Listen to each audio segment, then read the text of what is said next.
Bonjour à vous mes petits alpagas du désert, bienvenue sur On The Limit. Aujourd'hui nouvelle vidéo qui a été très attendue et très demandée sur ma chaîne. Comment dénicher et trouver la voiture pour faire un bénéfice à coup sûr. Je vous dis tout dans cette vidéo. On est parti. J'ai reçu beaucoup de messages sur Instagram, dans les commentaires des vidéos achat-revente pour savoir où je trouvais des voitures à si faible prix, comment je fais pour trouver des voitures pour faire des bénéfices à coup sûr. Alors pour moi, il n'y a pas de secret, je vais vraiment tout vous dire, mais il y a vraiment beaucoup d'endroits où on peut trouver des voitures avec des tarifs très intéressants. On ne peut pas tous les faire. Je préfère faire un podium, on va structurer la vidéo comme ça. On va faire un podium, les 3 meilleures solutions pour trouver une voiture et on donnera des exemples concret, c'est-à-dire qu'on ira sur les sites, je vous montrerai comment je déniche les voitures. On va tout voir et on va commencer du coup tout de suite par la 3e place.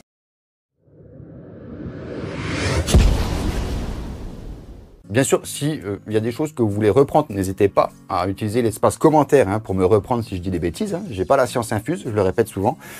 Mais pour moi, sur les sites de vente aux enchères, il y a deux choses. On va retrouver des sites de vente aux enchères où il y a des voitures déjà refaites en bon état, du style comme les sites de benzine.fr. Vous avez peut-être déjà entendu dans la chaîne de Villebrequin. Donc là, pour moi, ce n'est pas des sites sur lesquels je vais aller parce que c'est des véhicules qui sont déjà refaits. Donc souvent, ils sont vendus quand même à des très bons prix. C'est pas avantageux, c'est pas ce que je recherche. Moi, je recherche des voitures à refaire, à retaper, où il y a des travaux à faire. Il y a des sites qui existent pour ça. Je vais vous en donner quelques-uns. Il y a par exemple Auto 1. On a Alcopa, Agora Store. D'ailleurs, on ira sur Agora Store pour faire l'exemple. Alors, pour être très honnête, pour moi, c'est pas la meilleure des solutions d'acheter un véhicule sur un site de vente aux enchères. Je vous explique pourquoi. Globalement, votre voiture, vous allez l'acheter sur des photos. Donc, c'est-à-dire, c'est quelqu'un qui a pris les photos. Globalement, moi, je suis pas fan. Quand j'achète une voiture, je veux savoir ce que j'achète et je veux le savoir par moi-même. Je préfère me tromper en ayant regardé la voiture que de récupérer une voiture que j'ai choisie sur photo et de voir des choses que je n'ai pas vues sur les photos. Au moins, si c'est moi qui n'ai pas vu, je m'en prends qu'à moi-même. Du coup, on va donner des exemples concrets. On va aller sur Agora Store. C'est un site du coup de vente aux enchères, comme je vous le disais.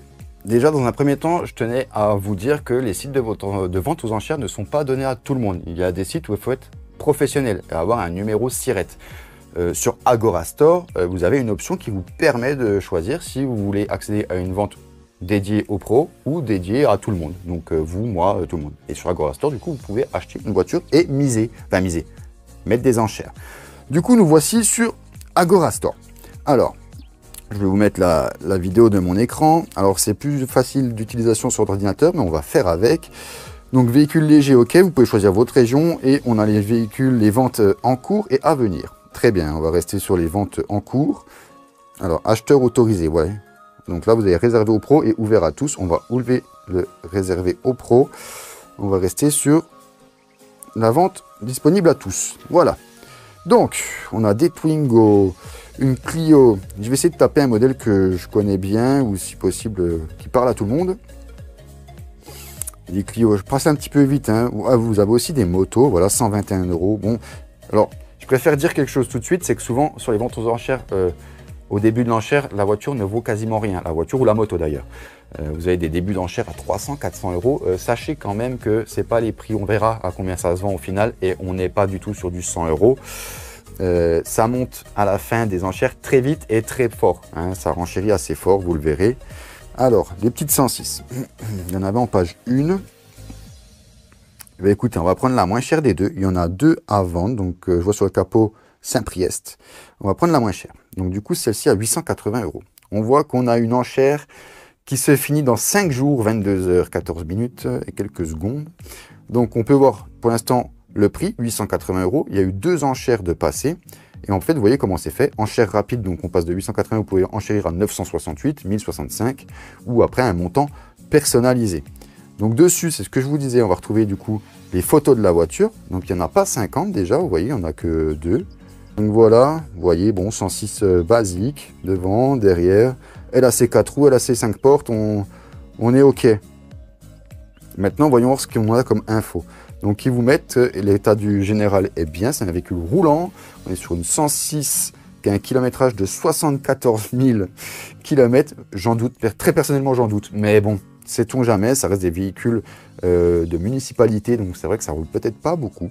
Donc on a un moteur essence de 60 chevaux, donc on doit être sur le moteur 1 litre 1, une boîte manuelle, elle date de 2002, donc date et lieu sur rendez-vous, tatati tatata, lieu de visite, centre technique municipal, voilà c'est ce que je vous disais, du coup à Saint-Priest. Qu'est-ce qu'on va retrouver? État de la carrosserie, on nous dit qu'il est bon, l'intérieur est bon. Dernier passage du contrôle technique, il date de 2022, donc ça c'est pas mal, on sait qu'on a un contrôle technique déjà qui date de à peu près moins d'un an. À savoir qu'il y a la dernière fois, j'ai regardé une annonce, le dernier contrôle technique datait de 12 ans. Donc voilà, c'est pour vous dire, c'est pour ça que je dis que c'est pas mal qu'il date de moins d'un an. Description du bien, il précise qu'il manque le pommeau boîte de vitesse, du coup c'est pas mal. Pour le coup, l'annonce est plutôt pas mal détaillée. Donc en document, il nous propose la carte grise du véhicule et le contrôle technique qui date de 2022. Donc ça peut déjà donner une idée de ce qu'il y a à faire. Voilà, on a un contrôle technique. Du coup, on voit que le CT, qu'est-ce qu'on a? Déjà, on n'a pas de défaillance majeure. Donc l'année dernière, le véhicule passait le contrôle technique sans souci. On a juste du mineur, on a un état du boîtier ou de la crémaillère de direction, manque d'étanchéité, donc simplement une fuite de la direction assistée. Rétroviseur légèrement endommagé ou mal fixé, donc allez, un rétroviseur, les pneumatiques et un état général de corrosion du châssis. Globalement, pour une 106 de ces années-là, c'est pas mal. Globalement, vous achetez cette voiture, vous n'allez pas l'acheter 880 €. C'est ça qu'il faut vous mettre en tête. Une voiture comme ça, donc une 106, même si elle n'a pas beaucoup de kilomètres, c'est pas des voitures qui vont se vendre ultra cher. L'annonce, l'enchère va monter hein, dans 5 jours. À mon avis, il y aura déjà un 1 devant le 880, voire peut-être même un 2, ça arrive. Donc là, on est sur un site où tout est quand même plutôt bien détaillé. Je connais des professionnels qui travaillent avec des sites de vente aux enchères comme Auto1 ou Alcopa d'ailleurs. C'est pas la même chose, il faut bien le savoir. Souvent les véhicules arrivent, il y avait des voyants au compteur qui n'étaient pas annoncés et qui sont là, et qui sont bien présents quand vous recevez la voiture, des rayures qui n'étaient pas prises en photo ou qui étaient un peu masquées, des plus gros problèmes des fois. Donc en fait moi j'ai un mauvais feeling par rapport au site de vente aux enchères parce que j'en ai toujours eu des mauvais retours. Après je ne l'ai jamais fait moi-même, donc je pourrais pas vous dire que ça pourrait être une vidéo intéressante. J'achète ma première voiture aux enchères. Dites-moi dans les commentaires si vous êtes chaud, on le fait, moi je suis au taquet. Je suis chaud. Maintenant, on va voir plutôt la réalité des choses. On va rester sur le site de Agorastore, mais on va maintenant passer sur les véhicules en fin d'enchère, ceux qui ont été vendus. Et on ira comparer par rapport à ce que ça se vend sur le Bon Coin en bon état. J'ai vu qu'il y avait une Saxo, on va la prendre. Alors j'ai vu d'autres 106, mais ce n'était pas du tout les mêmes kilométrages. Kilométrage 67 600, on est sur quelque chose de très léger. Donc vous voyez, elle est partie, vous l'avez ici, à 1980 €.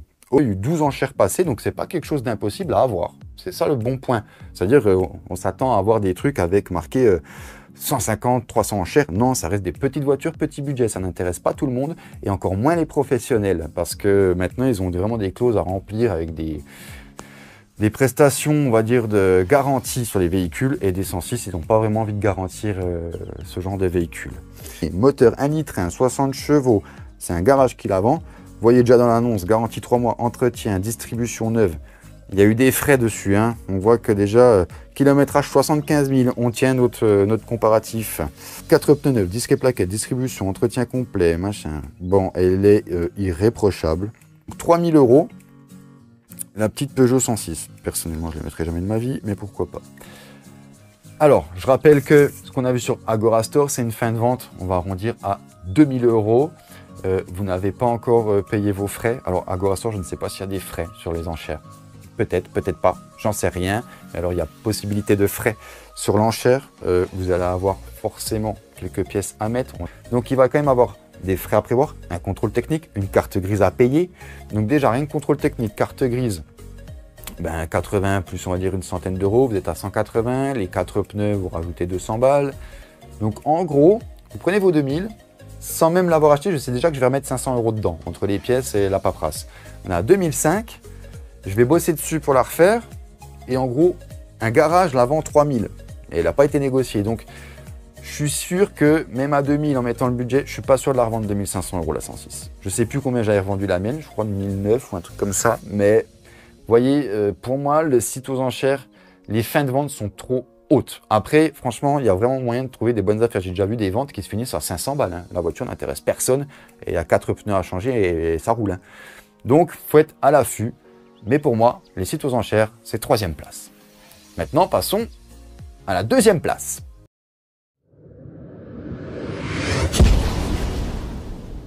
Pourquoi je cherche beaucoup sur Leboncoin? Parce que tout simplement, on peut mettre beaucoup de filtres. On peut mettre beaucoup de filtres et si tu laisses ta page internet ouverte sur Leboncoin, le matin, tu mets juste un coup de refresh, tu vois les nouvelles annonces et tu peux être à l'affût en permanence de la bonne occasion. Deuxième chose, Leboncoin me permet de cibler des voitures autour de chez moi. Là, vous l'avez vu, l'enchère se faisait à Saint-Priest sur le site des enchères. Je ne vais pas aller jusqu'à Lyon pour acheter une 106 et encore moins la payer 2000 balles. Là, moi, autour de chez moi, je peux trouver des voitures à entre 5 et 500 euros et 1000 euros.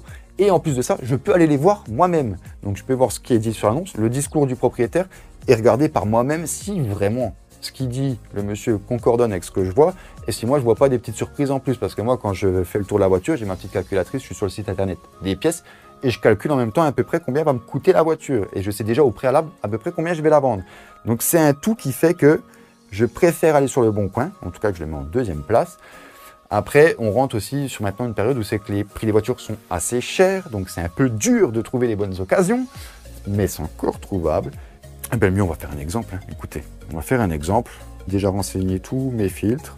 J'ai pris en ville Saint-Priest.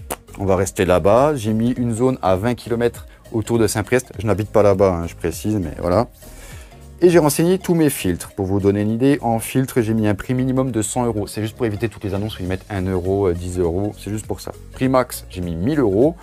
Marque, j'ai rien touché. Année modèle, j'ai rien touché. J'ai mis essence, boîte manuelle, 250 000 km max. Et du coup, je tombe sur 45 véhicules. Déjà, en faisant ça, ça me limite à un certain choix de voiture. Je ne vais pas me disperser, partir sur plein de modèles différents, hésiter ou quoi. Je me limite à 45. Si je trouve ma pépite là-dedans, tant mieux. Si je ne trouve pas, j'attends le lendemain, je refresh. Il y en aura 10 de plus. C'est comme ça que ça marche. Il faut savoir être patient. Maintenant, on va regarder Fiat Punto. Moi, je pars toujours sur des voitures que je connais un minimum. Voilà, Peugeot 206. Voiture que je connais, vous l'avez vu, pareil, voiture de la chaîne. On voit, elle est complète. C'est pas la voiture la plus belle au monde, hein, on est d'accord. Mais elle est complète. Il n'y a pas d'avoir de casse. On voit que le vernis est un peu parti. 230 000 km, 800 euros avant négociation.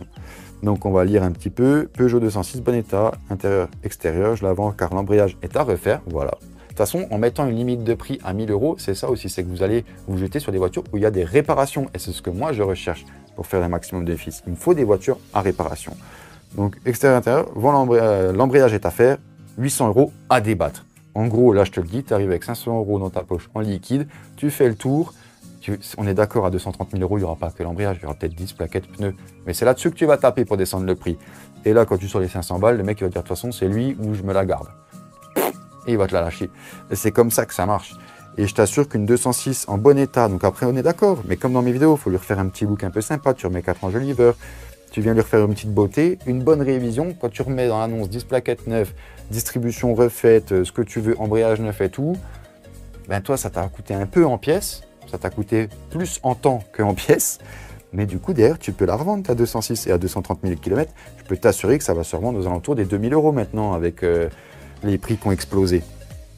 Donc, pour moi, oh ben regarde, putain, la pépite. À Dessine Charpieu, 206, 180 000 km, 480 euros. Qu'est-ce qui lui manque à celle-là? Je vais finir par aller en chercher. Désolé, mais je me suis emballé dans mon propre jeu, là, car le pot d'échappement est tombé. Il la vend parce que le pot d'échappement est tombé. Sparco, t'entends? Le pot d'échappement est tombé, il la vend.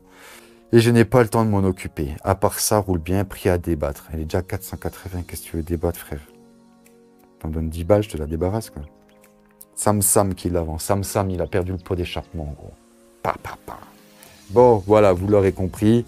En 5 minutes sur le bon coin, j'ai pu déjà projeter l'achat de 2-3 voitures. Après, il y a toujours le passage de je vais la voir en vrai et je vois vraiment ce qu'il y a à faire. Il ne faut pas négliger ce passage-là. Mais alors, qui est en première place? Où est-ce que j'ai trouvé les plus belles voitures? Enfin, pas les plus belles, hein, parce que c'était loin d'être belles, mais les meilleures offres. Les voitures sur lesquelles j'ai fait les plus gros bénéfices. Comment j'ai fait pour les trouver? Et puis ben, ça, c'est simplement la première place du podium.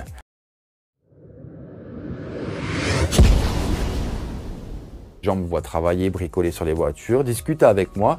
Et en fait, ben après, tu te retrouves, ben, j'ai des collègues de travail, des amis. Ben, quand ils ont une voiture et puis qu'ils en veulent plus, parce qu'elle est déjà payée depuis un moment, et vous les avez déjà vu passer les voitures sur la chaîne, Peugeot 206, Peugeot 106, Fiat Punto, je ne sais plus ce qu'il y a eu d'autres, honnêtement. Il y en a eu quelques-unes. Mais en fait, c'est des voitures, ça fait longtemps qu'elles sont finies de payer. C'est même rarement des voitures qui ont été achetées à crédit. Et souvent, ces personnes en fait font ensuite un crédit pour acheter une vraie bonne voiture qu'ils peuvent avaler des kilomètres avec. Puis en gros, ils s'en foutent en fait, la voiture. Ça les fait plus chier de la foutre sur le bon coin et puis de s'occuper de faire visiter la voiture et puis de débattre le prix avec des gens qui viennent me voir. Et puis du coup, moi, là, je suis en position de force. Parce que là, ils viennent me voir, en gros, ils veulent s'en débarrasser. Ils savent que moi, je vais faire la paperasse de vente, que je vais tout gérer, qu'ils ne vont pas être embêtés, que je ne vais pas venir les voir dans 2 semaines en disant « Oui, mais par contre, il manque le bouchon d'huile, hein, c'est pas bien. » Non. Donc en fait, c'est la facilité en venant me voir, mais c'est aussi l'avantage pour moi de proposer un prix à ras des pâquerettes. Après, ils acceptent, tant mieux pour moi. Ils n'acceptent pas, ils se débrouillent. Et puis, ils font comme tout le monde, ils vont mettre sur le bon coin ou ils la vendent à quelqu'un. Mais souvent, à chaque fois que j'ai fait une offre, même à ras des pâquerettes, c'est passé. Et après, franchement, je dis à ras des pâquerettes, je leur propose pas non plus 100 €. Je propose quelque chose de cohérent. Et honnêtement, il suffit d'aller voir les vidéos achat-revente de ma chaîne. À chaque fois que je vous dis le prix que je l'ai payé, c'est le vrai prix. Je n'ai jamais menti là-dessus. Donc oui, le bouche à oreille. Après, voilà, au début, forcément, si vous n'avez pas de voiture à bricoler, les gens ne vous voient pas faire. Ils ne savent pas que vous faites ça, que vous êtes intéressé. Mais forcément, la première, faut aller un peu la chercher. Tu as un copain qui a une vieille voiture, tu te parles qu'il va en acheter une nouvelle, tu fais quoi? Je sais pas moi, t'as Peugeot 205, qu'est-ce que t'en fais? T'as 106, t'as machin. Oh, je sais pas trop, écoute, moi je suis intéressé de te la reprendre. Voilà, faut aller un peu dénicher les premières, puis au bout de 1, 2, 3, en fait, les gens vous voient faire. Et après, moi, on m'envoie des messages. Alors maintenant, oui, YouTube a aidé parce que je reçois des mails pour acheter vos voitures à vous, les abonnés, qui me demandent de les acheter. Je suis désolé, je peux pas acheter les voitures de tout le monde non plus, hein, mais c'est comme ça. Mais du coup, oui, on vient me voir. Par exemple, c'était le gendre ou je sais pas quoi de mon voisin qui est venu me voir pour me proposer sa voiture. J'espère en tout cas que cette vidéo va vous aider. J'espère aussi qu'elle aura répondu à un maximum de questions d'entre vous qui m'écrivez sur Instagram et tout. C'est avec plaisir que je vous réponds d'ailleurs. N'hésitez pas à venir me suivre sur Instagram, à vous abonner à cette chaîne pour les prochaines vidéos qui ne seront pas des moindres. Et mettez un petit like, un petit partage, un petit commentaire, faites-vous plaisir, abonnez-vous. Et je vous dis à bientôt mes petits alpagas du désert. Et sur ce, une soupe, une claque sur les couilles et au lit. Ciao, ciao!